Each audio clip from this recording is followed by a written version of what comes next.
क्या हम बिना डिवाइड किए बता सकते हैं कि फ्रैक्शन टर्मिनेटिंग है या नहीं? Let's talk about this example 7/40। ज़्यादातर स्टूडेंट्स इसको लॉन्ग डिवीजन मेथड से सॉल्व करने की कोशिश करेंगे, which is not needed at all. Terminating decimals वो डेसिमल्स होते हैं जो कुछ डिजिट्स के बाद एंड हो जाते हैं, like 1/2 is equal to 0.5 and 3/4 is equal to 0.75। तो यहाँ रिमाइंडर 0 आ जाता है at 1 point. And non terminating decimals कभी एंड नहीं होते, लाइक इट मीन्स रिमाइंडर कभी 0 आता ही नहीं है, नो मैटर आप कितनी बार उसे डिवाइड कर लो। For example 10/3, like 3.33333, it will keep on doing this. कभी वो रिपीट करते हैं, कभी वो रिपीट नहीं करते हैं। Like for example we have the infamous number pi. तो पाई का जो डेसिमल नंबर है वो नेवर एंडिंग है and also it doesn't repeat. तो अब लॉन्ग डिविजन से डिविजन करके सबको निकालना आता है इफ़ फ्रैक्शन इज टर्मिनेटिंग और not.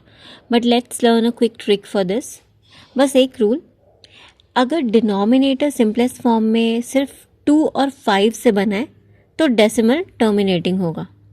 And if even one of the numbers are different तो वो नॉन टर्मिनेटिंग हो जाएगा।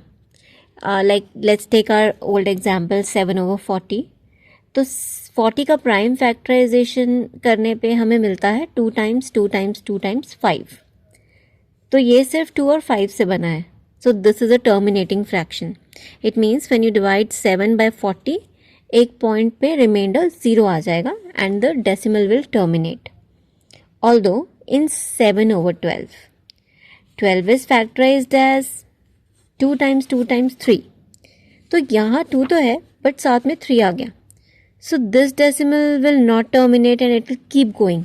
It can be repeating, it can be non-repeating, लेकिन वो चलता रहेगा, रिमाइंडर 0 नहीं आएगा। Okay, let's take a quick look at one more example, 3/125.